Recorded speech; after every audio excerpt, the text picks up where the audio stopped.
मेरे चैनल से जुड़े हुए तमाम लोगों का स्वागत है, नमन है, वंदन है, अभिनंदन है। दोस्तों, हम आज आपके लिए लेकर आए हैं कुछ महत्वपूर्ण सवाल जिसे आप कमेंट में किया था, तो मैं सोचा कि उसे दे दूं जवाब आप लोगों को, ताकि आप समझ जाएं। हर बात को लिखना एक बार में संभव नहीं हो पाता है, तो हम आपका कमेंट का जवाब हम दे रहे हैं और निश्चित रूप से आप इसे जान करके संतुष्ट हो जाइएगा और आपके मन में जो शंका है उसका समाधान हो जाएगा पूरा। तो चलिए हम शुरू करते हैं। बिहार विद्यालय सहायक परिचार्य वैकेंसी 2025 से जुड़े हुए महत्वपूर्ण सवाल जिसे आप जानना चाहते हैं और लोगों को भी जानना जरूरी है। ये न सिर्फ जिसका सिलेक्शन हुआ है, सिलेक्शन नहीं भी हुआ है या नहीं भी होगा, उसके बाद वाले लोगों को भी जानना बहुत ज़रूरी है कि आखिर क्या नियम है, सरकारी क्या नियम है, उसके बारे में हम आपको विस्तार से बताते हैं। अगर आपके पास समय है और हमारी वीडियो आपको अच्छी लगती है तो आप देखिए, और जिनको अच्छी नहीं लगती है उनसे निवेदन है कि मेरे साथ आप अपना फालतू का समय बर्बाद नहीं करिए और कहीं देखिए तो ज़्यादा बेहतर है। लेकिन जिनको जानकारी लेना है उन्हें शांतिपूर्वक जानकारी लेने दीजिए। जिनको मेरी वीडियो अच्छी नहीं लगती है, खुद हाफिज़ हो जा सकते हैं। चलिए देखिए क्या है महत्वपूर्ण सवाल, क्या है, वेतन कितना मिलेगा। बिहार विद्यालय परिचार्य विद्यार्थी सहायक का था कि वेतन कितना मिलेगा। ऐसे देखिए अभी तक इसमें वेतन जो है ना, परिचारी का वेतन था इसमें अभी तक 16,000 रुपया, समझ गए ना। और सहायक का वेतन था 16,500, ठीक है। और 500 रुपये की वृद्धि होगा हर वर्ष, 500 रुपये का इसमें भी और 500 रुपये का इसमें भी। लेकिन आपको मैं बता दूं कि ये अब नहीं रहेगा। यहाँ पर हो रहा है, परिचारी का वेतन हो रहा है लगभग 28,000 रुपया, 25,000 से 28,000 के बीच में, और सहायक का पेमेंट जो है वो 30,000 प्लस हो रहा है, ठीक है। लेकिन ये अभी ऑथेंटिक जानकारी नहीं है, इसे मत मानिए। लेकिन सारे वैकेंसियों में अब यही संशोधन होकर के आया है। लेकिन फिलहाल पुराने नोटिस के हिसाब से 16,000 रुपया और 500 रुपया का वेतन वृद्धि होगा प्रतिवर्ष, और सहायक में 16,500 रुपया और 500 रुपया का वेतन वृद्धि होगा, ठीक है। यहाँ तक तो ये हो गया। अब देखिए, लेकिन ये रहेगा नहीं, बढ़ रहा है इसमें। एज में छूट मिलेगी या नहीं। देखिए एज में है, आप ऐसे समझ लीजिए, अगर आप जनरल हैं, EWS है ना, EWS हैं, तो आपको 18 से कितना होना चाहिए, 37 वर्ष होना चाहिए, समझ गए। अगर आप जनरल हैं EWS हैं तो 18 से 37 होना चाहिए। और अगर आप OBC हैं और फिर प्लस फीमेल कर देते हैं तो आपको 18 से 40 वर्ष उम्र होना चाहिए, ठीक है। SC ST हैं, देखिए, और यहाँ फीमेल ऐसे देख लीजिएगा, OBC में सभी OBC BC EBC सब कुछ इसी में, और उसके बाद जनरल महिला का उम्र जो 18 से 40 वर्ष होना चाहिए। AC और ST का उम्र जो है 18 से 42 वर्ष होना चाहिए, महिला हो या पुरुष हो, मेल हो या फीमेल होना चाहिए, ठीक है।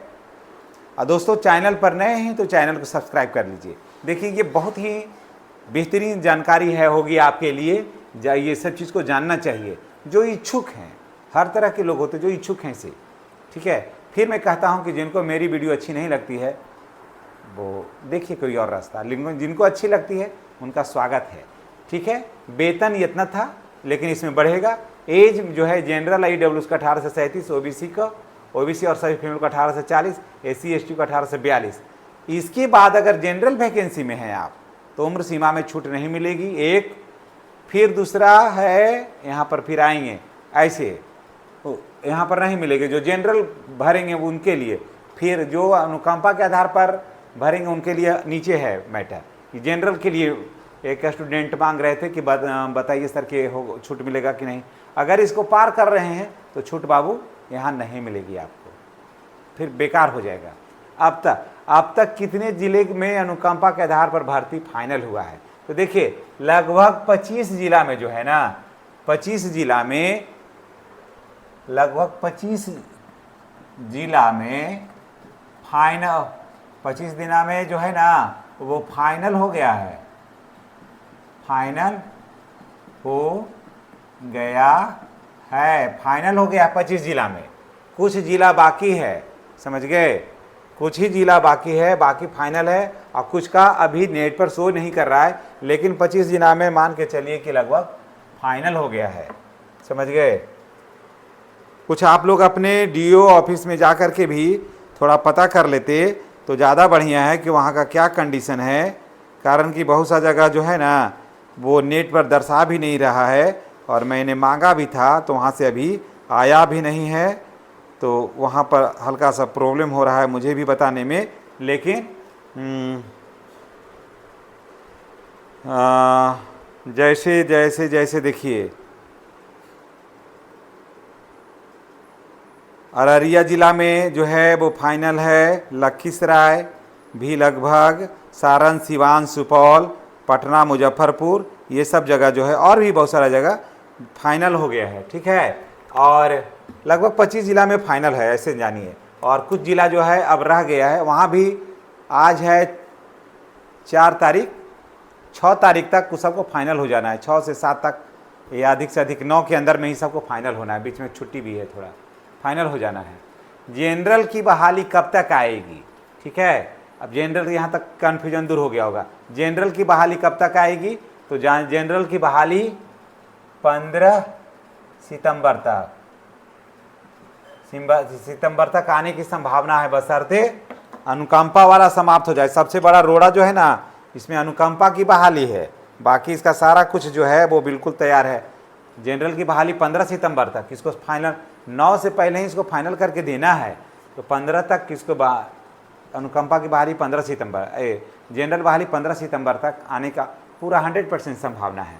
दरभंगा जिला में बहाली नहीं हुआ है, ठीक है, दरभंगा जिला में नहीं है, तो आप वहाँ जा कर के डीओ ऑफिस जाइए, डिस्ट्रिक्ट एजुकेशन ऑफिस जाइए और देखिए कि वहाँ क्या चल रहा है। वहाँ स्थापना में जाइए, समझ गए, वहाँ जाइए स्थापना में, जहाँ तक मत जाइए, वहाँ स्थापना में जाइए डी ऑफिस में, पूछिए कि स्थापना कहाँ पर है, तो वहीं पर एक चैम्बर रहता है, तो वहाँ वो बताएंगे कि अभी बहाली का जो प्रोसेस है सब क्या है और कहाँ तक पहुँचा है और किस दिन होगा। स्थापना में जहाँ तहाँ पूछिएगा तो नहीं पता चलेगा, कारण कि उसमें कई विभाग होते हैं, तो और कई तरह के इसमें डीओ हैं, तो आप स्थापना में जाके पूछिएगा, आपको पता चलेगा। आप पूछ लीजिएगा सर्व शिक्षा अभियान में, तो वहाँ नहीं होगा, स्थापना में पूछिए, डी ऑफिस में स्थापना में पूछना है, जाके स्थापना में पूछना है, ये सब चीज़ जान लीजिए, पूछना है, वही इसको कर रहा है क्लियर, ठीक है। दरभंगा जिला में बहाली नहीं हुआ है तो डी ऑफिस जाना है और आपको स्थापना में जाके पूछना है क्या परिचारी में एग्जाम होगा या नहीं। देखिए परिचारी में अभी तक एग्जाम होने का कोई संभावना नहीं है, संभावना नहीं है, इसमें नहीं है, ठीक है, इसका संभावना नहीं है। लेकिन अब देखिए सरकार की का मंशा, लेकिन अगर संभावना नहीं है तो इसमें क्या होगा कि जिसका उम्र ज़्यादा होगा, पहले तो ऐसे होगा कि जिसका अंक ज़्यादा होगा, पहले अंक पर आएगा, ये पहले होगा अंक के आधार पर, ऐसे जान लीजिएगा, पहले जिसका अंक ज़्यादा होगा उसका होगा उस कोटि के हिसाब से। उसके बाद दोनों का अंक बराबर होने पर, मानते हैं कि 2 अभ्यर्थी है, राम और श्याम, दोनों का जो है राम और श्याम 2 अभ्यर्थी है, दोनों का है, मानते हैं कि 465, इसका भी हो गया, 465 इसका भी हो गया, तो किसका होगा। अगर श्याम का उम्र ज़्यादा है तो श्याम का होगा। अगर श्याम का जो उम्र है, मान के चलिए कि उस श्याम का उम्र है 34 साल और राम का उम्र है 32 साल, श्याम का उम्र हो गया 34 और राम का उम्र हो गया 32, तो 34 वाले का होगा, 32 वाले का नहीं होगा। अगर दोनों का उम्र समान होगा तो अल्फ़ाबेट के हिसाब से होगा, ABCD के हिसाब से होगा।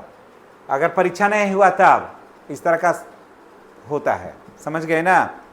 तो निश्चित रूप से ये भी कन्फ्यूजन आपका दूर हो गया होगा कि क्या परिचारी में एग्जाम होगा, नहीं है, संभावना तो अभी नहीं है। अगर नहीं होगा एग्जाम तो सिलेक्शन कैसे होगा उसका भी प्रोसेस मैंने बता दिया, ठीक है। अगर कोई चीज़ की कमी लग रही है तो कमेंट करके अभी आप बताइएगा। वैसे मैं वह चीज़ बता रहा हूँ जो बिल्कुल ऑथेंटिक है और ऑफिशियली चीज़ है, क्योंकि मैं एज ए शिक्षक हूँ तो मुझे इसका नॉलेज है, इसकी जानकारी है मुझे। ठीक है, तो ये होगा। क्या परिचारी में एग्जाम होगा? नहीं है, तो मैं बता दिया इसको पूरा। क्या मैट्रिक में 45% होना चाहिए? जी हाँ, आपको मैट्रिक में हर हाल में 45% होना ही चाहिए अगर परिचारी के लिए कर रहे हैं तो। लेकिन अगर आप कर रहे हैं विद्यालय सहायक के लिए तो वहाँ पर मैट्रिक में 45% की ज़रूरत नहीं है, लेकिन इंटर में 45% से अधिक होना चाहिए। ठीक है, बात को समझ लिए ना। यहाँ पर ऐसे समझ लीजिए, ऐसे समझिएगा। क्या मैट्रिक में 45% होना चाहिए अगर आप परिचारी में 45% मैट्रिक में, ठीक है। लेकिन यही अगर आप कर रहे हैं किसमें? विद्यालय सहायक में, तो इंटर में 45% चाहिए। विद्यालय सहायक में मानते हैं विद्यालय सहायक में 45% से मैट्रिक में कम नंबर है, लेकिन इंटर में 45% पार कर जा रहे हैं आप, तो वहाँ पर आपको हो जाएगा। मैट्रिक में कम नंबर है तब चलो कोई बात नहीं है, जो ऊपर वाला क्लास में अगर हो गया ज़्यादा, यानी कि वैकेंसी ऊपर के क्लास का है, तो आपको दिक्कत नहीं होगी। मुझे लग रहा है कि यहाँ भी कन्फ्यूजन आपका दूर हो गया होगा। ठीक है, एज अधिक होने पर अनुकंपा का लाभ मिलेगा या नहीं? देखिए, ये बहुत महत्वपूर्ण सवाल है। नीचे का जो 2 सवाल है ना, ये दिल को छू जाएगा। एज अधिक होने पर अनुकंपा का लाभ मिलेगा नहीं। देखिए क्या है इसमें, वैकेंसी में क्या हुआ, एक तो वैकेंसी बहुत देर से आई, ये तो सत्य है। क्या हुआ इसमें कि जो आश्रित जो मर गए, जो सरकारी जो सेवा में जो थे, उनका देहांत हो गया, तो ये वैकेंसी को आते आते जो उनकी पत्नी थी, उनका भी उम्र जो था वो अधिक हो गया। परिणाम क्या हुआ कि उनका हो गया, परिणाम ये हुआ कि ये यहाँ पर जो उम्र है, ये उम्र है, इसमें फिट बैठ ही नहीं पा रही हैं वो। और चाहे लोग बैठ ही नहीं पा रहे हैं, तो ऐसी स्थिति में क्या होगा? तो ऐसी स्थिति में ये होगा कि मानवता के आधार पर कोर्ट इसका निर्णय देता है। 1-2 साल अगर आगे पीछे हो रहा है तो मानवता के आधार पर कोर्ट इसका ऑर्डर देता है। आपको कोर्ट देना करना होगा तभी जा कर के होगा, और नहीं तो फिर नीचे अगर आपका बच्चा है, उसका और भी कोई बच्चा है, तो फिर उसे अपने आश्रित को नौकरी आप दे सकते हैं, लेकिन अपना ही बच्चा होना चाहिए। वो बच्चे का जो सरकारी सेवक जो हैं वो मरे हैं, तो बच्चे के या तो फिर वो माता रहें या फिर बच्चे का पिता रहें, तो माता या पिता रहेंगे तो हो जाएगा। समझ गए? इसलिए अधिक एज होने पर यहाँ पर आप अगर मानते हैं कि पत्नी है, आपका उम्र अधिक हो गया है, तो 1-2 साल तक का छूट जो है ना, वो कोर्ट अगर आप जाइएगा तो हो सकता है, हो जाएगा। आपको हो सकता नहीं, हो जाएगा। लेकिन अगर उससे अधिक है तो फिर नहीं होगा, तब आप अपने नीचे वाले को आप दे सकते हैं नाम। ठीक है, निश्चित रूप से ये कन्फ्यूजन दूर हो गया होगा। मेरे पेरेंट्स, देखिए ये मेरे पेरेंट्स के जॉब के 2 साल हुआ है और उनका देहांत हो गया, मुझे अनुकंपा का लाभ मिलेगा या नहीं? देखिए ऑफिस इनको दौड़ा रहा है थोड़ा, जैसा कमेंट किए हुए थे। मैं बता दूं कि इनको लाभ निश्चित रूप से मिलेगा। देखिए, चाहे सेवा में 2 साल के बाद मृत्यु हो जाए, या 5 साल के बाद मृत्यु हो जाए, या 20 साल के बाद मृत्यु हो जाए, सरकारी सेवक तो था। मृत्यु तो घंटी बजा करके तो आती नहीं कि हम मृत्यु हम आ रहे हैं, क्या कहते हैं, हम आपके दरवाजे पर आएँ या नहीं आएँ। अगर आप कहिएगा तो आएंगे, नहीं कहिएगा तो नहीं आएंगे। ऐसा तो मृत्यु के साथ है नहीं, ये तो कभी भी टपक जाता है। क्या? ये तो कभी भी टपक जाता है, इसका आने का तो कोई टाइम टेबल ही नहीं है। तो ऐसे में बिल्कुल मिलेगा। आपके पेरेंट्स का मृत्यु हुआ है, आपका पेरेंट्स 2 साल से कम भी हैं, आप तो लिखे हैं इसमें कि 2 साल से अधिक हुआ था और मेरे पेरेंट्स की डेथ हो गई, तो आपका 2 साल से कम भी रहेगा और तो भी आपको अनुकंपा का लाभ मिलेगा, और निश्चित रूप से मिलेगा। अगर कठिनाई होगी तो कमेंट बॉक्स में बताइएगा, पूरा एड्रेस दीजिएगा आप हमको, अपना नाम, पिता का नाम, जिला का नाम, प्रखंड का नाम, और किस विभाग में वो थे उस ऑफिस का नाम आप दीजिएगा। हम निश्चित रूप से आपका हेल्प करेंगे, एक शिक्षक होने के नाते भी हम आपका हेल्प करेंगे। ठीक है, तो ये पूरी जानकारी कैसी लगी है कमेंट करके बताइएगा। कोई बात अगर छूट रही है तो आप कमेंट बॉक्स में लिखिए। बेहतरीन कमेंट्स को हम चुनते हैं, बाकी तो अनाप शनाप नहीं आवेगा, 2030 में आवेगा, 2040 में आवेगा। तो जब आए, हम हमारे कलम से नहीं होता है, ये तो ऊपर से जो आदेश होता है, जो जानकारी निकल करके आती है वो हम शेयर करते हैं। ये जानकारी निकल कर आई तो बताइए कि इसके संबंध में क्या हमने कोई गलत दिया मैसेज आपको, या फिर ऐसा लगा कि जानकारी जो दे रहे हैं वो अच्छा नहीं है। तो ये अपनी अपनी समझ की बात है। देखिए अब आगे हम बताते हैं कि अगर आप जनरल बच्चे हैं, अगर आप जनरल बच्चा हैं और आप चाह रहे हैं कि हमारा सिलेक्शन हो जाए, चाहे आप बिहार विद्यालय सहायक के लिए आवेदन भर रहे हैं या बिहार कार्यालय परिचारी के लिए भर रहे हैं, तो मैं आपको बता दूं कि एक बहुत ही बेहतरीन किताब है।